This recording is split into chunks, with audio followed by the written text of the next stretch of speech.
the A&R Vent podcast.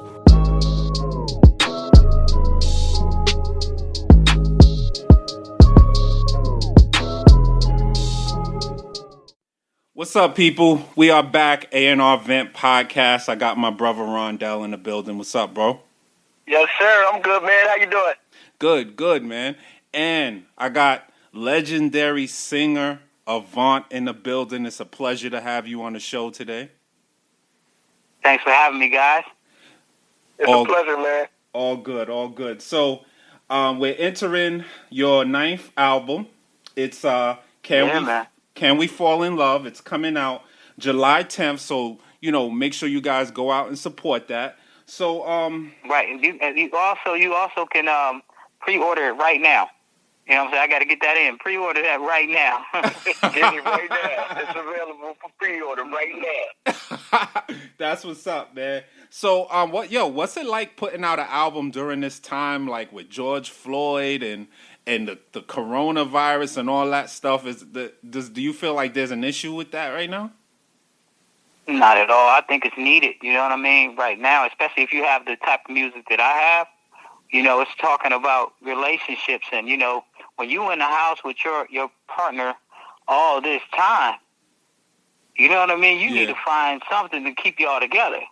And that music will do that. You know what I mean? So at the end of the day, that's how I try to do, man. I try to give people music to keep them together or get you away from them, like with songs like Separated and, things of that nature. So to me, it's all about music, man. At the end of the day, that soothes the soul. So that's what I do it for. Okay. All right. So, and this new generation, do you feel like that love element is missing from the music? Because, everything is like pew, pew, pew and all that, Yeah. It's definitely missing from the music. The love element is. And the thing is, I was telling my son, my son is actually 17 years old. So he said, I told him I had to give him some history on the 8-track. You know what I'm saying? So he was like, wow, what's the 8-track? I'm like, yeah. I said, well, my parents had the 8-track. I said, we had the CD, we had the cassette tapes. And then came the CD players. But the reason I gave him that, because I wanted him to understand, it's always an evolution of everything.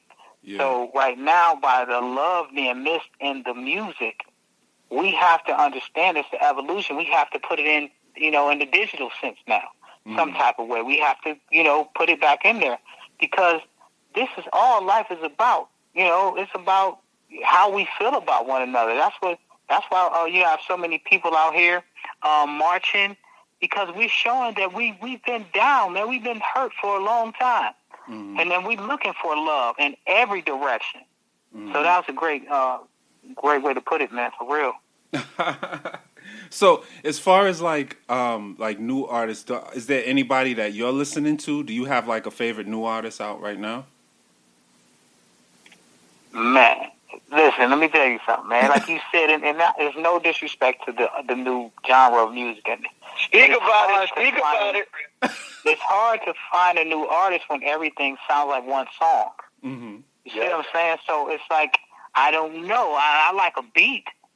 I might, you know what I'm saying? I might like the delivery or something, but then I hear that delivery and I hear 3, 4, 5 people with the same delivery. So it's like, I don't know if you can distinguish who is who now. Yeah. You know what I mean? And, of course, we at the top, you got Drake, you know what I'm saying? But at the end of the day, everybody else, instead of trying to be in their own lane, they follow. Yeah. And I think that's where we're having a problem with music at, and everybody's like, well, because, when I got in the game, a lot of people wanted to put me up against other people. But I said, but I have a lot of different issues that I don't just talk about sex. Yeah. I talk about breaking up. You know what I'm saying? Like, you have to have different umbrellas that you're under in music as well. So I think that's what we need to find for these young kids now. Okay. Absolutely. Yeah, I definitely agree. The music there's not a lot of substance in the music today. And, I hate to say that about the new kids, but the substance is not there like it used to be. Well, I would say this, again, we got to also remember, guys, we have to talk in transitions, though. You know, so you got to think about it. If it's going to be substance all the time, then guess what you would get tired of? Substance. Yeah, that's you true. What I'm saying? So I respect what we're doing now. I'm just saying at the end of the day, we have to also teach, and that's us as older artists and parents as well. We have to teach kids what substance is. Because, you know, if you don't know, you just go do what you hear. Yeah. And that's where we're at right now with it. Yeah, that's true. Yeah, it messes up the balance. We need more balance. That's all we need, man, a little balance, you know what I mean? Because it's like, yeah, I can hear an artist right now and be like, okay, I like that vibe. But then if I hear 5 different artists with the same vibe, then it's like, okay, I need something else. But I don't need no world peace vibe either, like a lot of those either. We don't need that, like, you know what I'm saying? So it's like, you know, I tell everybody, and, you know, I don't mean to be long-winded, but it's truth of the matter is, listen, if everybody's looking for everything to be just straight peaceful, you're a fool. That's not what the world was based on. You're going to have negativity much as positivity. That's what the equal. You got to be 50-50. You got to be a balance in everything that we do. Yeah. If we don't have that, we're in trouble, bro. For real. That's true. And I can also say this. I don't know the age, you guys' ages, but these young kids are doing way more when it comes to marching and standing for something than we did. Yeah. All we wanted to do was smoke some weed and listen to some music. You know what I'm saying? Yeah. They like, no, we don't want y'all to give us the talk about a cop. We want to change this whole perception. Yeah. And I'm like, wow. So look, kudos to the young kids. Kudos to them, bro. You know, like, speaking of, like, legendary music, you have so many hits, and you have a lot of artists like you that have a ton of hits. Do you feel like in right now that there's enough outlets like playlists and radio stations and stuff that give credit to legendary music? Oh man, it's so hard. It's hard because I don't want to shoot down on nobody because I understand the politics of the game. Yeah. But it's all perception, bro. It's all perception. At the end of the day, if I have you two that respect me as an artist, I'm cool. You dig what I'm saying? And that's how you have to look at this thing, though. Yeah. Because you can't get anyone to just believe in everything that you do. Yeah. Or who you are. You can't do that. So once I learned that, and my father told me this a long time ago, and this probably is not part of the whole conversation, but he would always spit nuggets to me. So I was like, yo, I'm the best at this. And he said, well, I'm going to say you this, son. He said, if you are the brightest crayon in your crayon box, you need another crayon box. So I was like, wow. Like, you know what I mean? But it made so much sense. He's like, you can't know everything. You ain't even educated to know everything. Yeah. See what I'm saying? So that's how we have to look at this thing. Everything about this is perception, man. You know what I mean? And I tell everybody, the artists and and past artists, we're letting us as the individual get bigger than the music. Yeah. At the end of the day, the music is the only thing that counts, bro. That's true. Because I want to turn something on when I'm feeling a certain type of way. Yeah. You know what I'm saying? Regardless of who you were, you could have been, a cat that gave us one record. But this was a banger. You know what I'm saying? Yeah. So, to me, that's what it's all about, perception. So, I try to live in that world, bro. Okay. All right. So, as far as this new album, do you always write all your music, or do you collaborate as far as this new project? I wrote, most of the music I write, you know what I'm saying, myself. But I have a couple collaborations, like with my girl Kiki Wyatt or something like that. But most of the time, I'm just coming from a different perspective of, it's not always personal on my life. But, I like to, venture off, maybe go to a Starbucks and start ear hustling, find out what people talking about, and see if I can write from that. And that's why people say, well, you always have your music where it's, it's up to date. And I said, because I try to bring you real music for one, and real issues that people going through today. Okay. You know what I mean? I think that matters more than anything.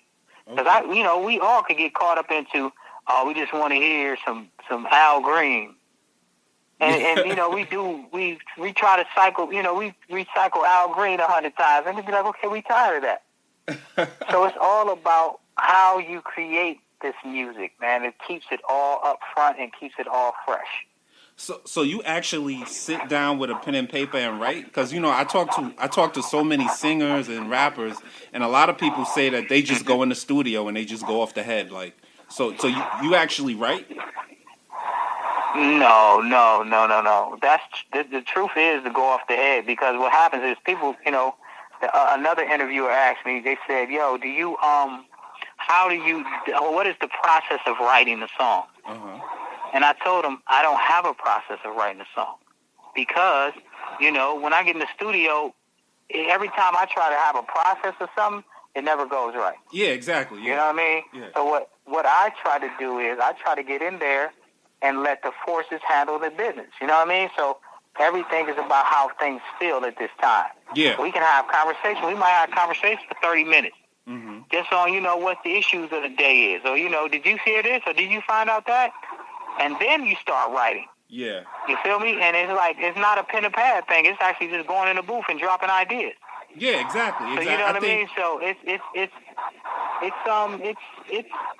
God given. That's what it is, man. Yeah. It's God given, and it's like, and then you look up and you got a great project. You like, oh wow, I didn't even understand it, but it works. Yeah, true. So I thought so, because most of the time artists feel that way, that it's more of a feeling, it's a vibe as opposed to writing. It is. It clearly is, and you know. But it's a lot of people that actually do the pen and pad thing. But again, what that does is it kind of lightweight puts you in a box, mm-hmm. and it puts your mind in a box. It's something different. Yeah. So I might have a rhyme that I could, or a song that can go to that beat, but it's like I'm trying to fit a square in a triangle hole. You feel what I'm saying? Like, yeah. And so you gotta let it all be organic. Yeah, definitely. So yo, Rondell, man, I don't want to take up all the time. You got a question for Avant? Yeah, I got a question for you. You was the first artist signed to Magic Johnson's record label, correct? Yeah, I was. There was a couple of us, but yeah. I guess I'm the first one that did something. Yeah. How was your relationship with Magic Johnson, and do you still have a relationship with him today? I don't have one now, but it was really good. It was really good. I'm a huge NBA fan, so you know, when I went to the office and I saw him and Larry Bird, a picture of him and Larry Bird in a heated battle, I'm like, wow, this is amazing. But you know, his tidbits he gave me, he was saying, you know, basically just believe in what you do. You know what you're doing, and you know, let it ride out. Let it take you where it's going to take you. You know what I'm saying? And I thought that was pretty good advice. That's what's up. So you've been in the game over 20 years. What motivates you to still do music today? Well, again, you know, I don't know if people take the direction that I do, but I'm always dealing with different things in life. Like, you know, we all deal with different things in life, so it's always something to talk about. As long as you know you mentally is ready to do it, it's always something new to talk about. If I bring out an album right now talking about the political world, you know, it's something new to talk about. So it's always going to be that way. It's just the way you bring it across that, you know, that everybody is like, oh, that's kind of dope. But it's always things to talk about. Every day we wake up with something else to talk about. Yeah, but you know what's funny about that is a lot of artists don't feel that way. A lot of artists lose the love for the music and they say, man, I don't want to do this no more. So the fact that a lot. You probably talking about a lot of artists that don't write though. It's a difference when you're talking about writers. You see what I'm saying? Because the difference is, if I'm an artist and I don't write, I have to wait for somebody to do it for me. It can get tedious and it can get boring and it can be like, I'm over this. You feel what I'm saying? But when you are always been creative, and you know, then it's another thing to do. Once you open the studio up, you got to make it happen. Yeah. Hey, Rondell, I didn't mean to cut you off. No, you good. I was just gonna say, Avant, is there something that you can tell the people that they may not know about you? Well, oh man, what they may not know. Like anything. I'm sorry, what did you say? I said like hobbies or anything to certain foods. Whatever. Man, I love to actually bowl. Bowling is fun. Okay. I love to shoot pool. Okay. And food wise, I don't mess with meat anymore, so you know what I'm saying. I got away from that. All right, but fellow like, vegan. Huh? I'm a vegan too. And indeed, are you hip to cactus though? You gotta get some cactus, man. Cactus? You have to get some cactus, bro. What? Have them, go to a Mexican spot and let them hook you up some cactus, bro. I never had that. What? Trust me, you're gonna be like, yo, he turned me on. I'm good. I'm good. And it's extremely great for you, though, for real. They call it. You can look it up online. It's called prickly pear. Prickly pear. Or it's called prickly pear, and it's another name for it too. Mm. But it's great for you, bro. It's great for you. You know what I'm saying? And that it's a lot of different things that they don't know. But I ain't gonna give them everything today. Okay. You know what I'm saying? Because they might see me. Okay. All right, we're not gonna hold you up too much longer. But what I did the last thing I wanted to ask you was I remember seeing like some clips of the show Unsung. I think it came out like maybe like 3 years ago, something like that. And do you really? Take them out. Or you just put them in the thing for me. I'm sorry. I'm sorry. I'm talking to my son. No, that's okay. Do you? I saw some clips of the episode from Unsung. Do you feel like your career is unsung? Honestly, not necessarily. I did it because they was pressing me to do it. Mm-hmm. But at the end of the day, a lot of people feel like, yo, you should have been in a different situation. I said, hey, shoulda, coulda, woulda. You know what I mean? At the end of the day, the way I look at it is, as long as I have a fan base that respect what I do. Because a lot of people want you to do what they want you to do, or what a company wants you to do. Mm-hmm. And I think that's so unfair. You know what I mean? Because I've been with people that had way bigger records than mine, but they'll say, and I just love the way you do your thing and your music. Like, I couldn't imagine hating what I do. I don't care how much it sells. Mm-hmm. I couldn't imagine going out there performing what I hate to do every day. Mm-hmm.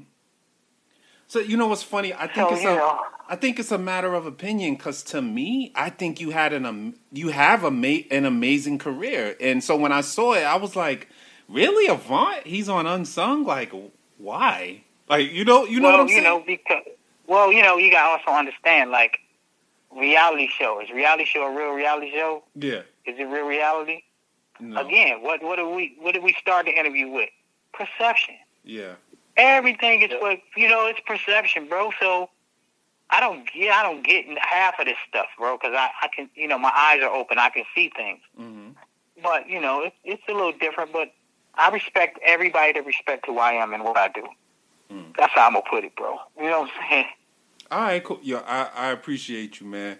And, like, we get a lot of up-and-coming singers that listen to our show and that contact us. Do you have any advice for an up-and-coming singer that wants to do it as a career?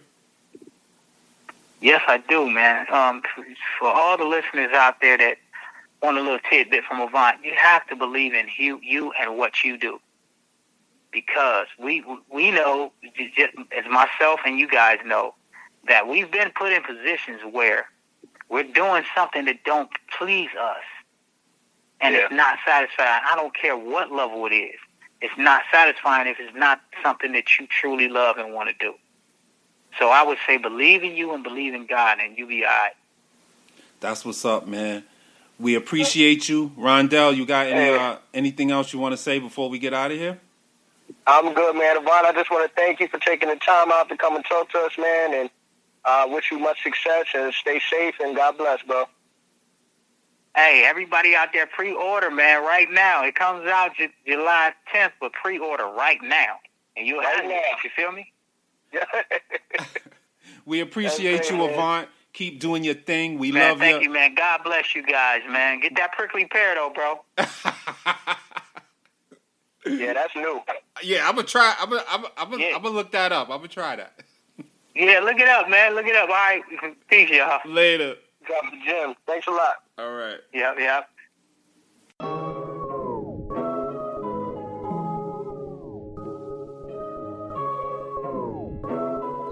The A&R Vent Podcast.